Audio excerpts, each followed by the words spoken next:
Well, one of the world's largest religious and cultural gatherings, the Maha Kumbh, is set to commence on January 13th with the posh Purnima Snan and will conclude on February 26th along with Maha Shivratri.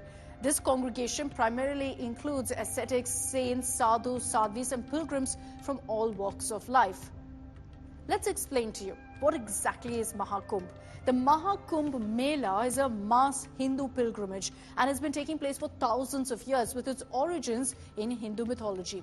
Now, in Hindu creation myths, the gods and demons fought over a kumbh, which is a pitcher containing the nectar of immortality.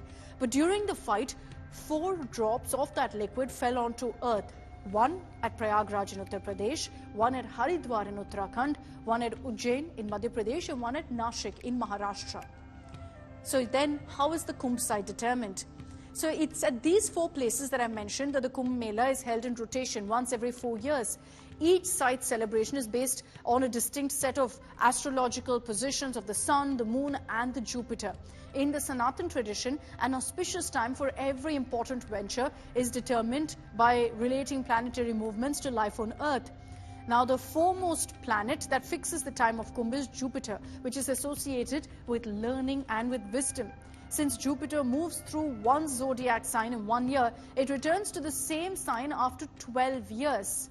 Now, there are also different types of Kumbh. There's the Kumbh Mela, which occurs once every 4 years, rotating among 4 locations, which I mentioned earlier of Haridwar, Prayagraj, Ujjain and Nashik. There's the Ardh Kumbh, which takes place every 6 years and is held only in Prayagraj and Haridwar. The Purna Kumbh refers to the full Kumbh Mela held once every 12 years. It takes place on the banks of the Sangam in Prayagraj. Prayagraj district, formerly Allahabad, holds immense spiritual significance due to these mythological roots and its geography. It's home to the Triveni Sangam, which is the sacred confluence of the Ganga, Yamuna and the mythical Saraswati rivers, revered as Hinduism's holiest site. The Maha Kumbh is celebrated after 12 full Kumbh Melas or the Purna Kumbh.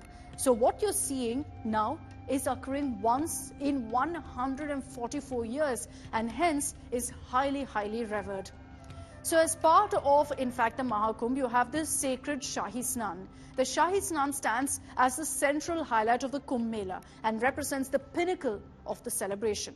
It's believed that a Shahi Snan or a holy dip in this river during the Maha Kumbh can flush away all of one's sins and is particularly effective in providing moksha or emancipation from the cycle of birth and death. While it's considered sacred to take a holy dip in the holy waters throughout the Prayagraj Maha Kumbh, there are specific dates that hold special significance. And these dates witness magnificent processions. You'll have saints, their disciples, members of various akhadas, religious orders essentially coming together. So when does the Kumbh Mela actually date back to? Historically, the first reference was actually found in the writings of a Chinese traveler, Zhuangzhang, who had traveled to India way back in the 7th century. And in his writings, he spoke about the Triveni Sangam in Prayagraj, the confluence of Ganga, Yamuna and Saraswati. This Chinese writer had also recorded that more than 5 lakh people, which is a huge number back then, traveled to Prayagraj to participate in this festival, to bathe in the sacred waters, which resonated with the Kumbh Mela. So essentially, it's been going on since time immemorial. The Maha Kumbh is rare, and this is what makes it most spiritually significant. It stands as a testament to the transcendence of time. And because it happens once every 144 years, this is truly a once-in-a-lifetime experience.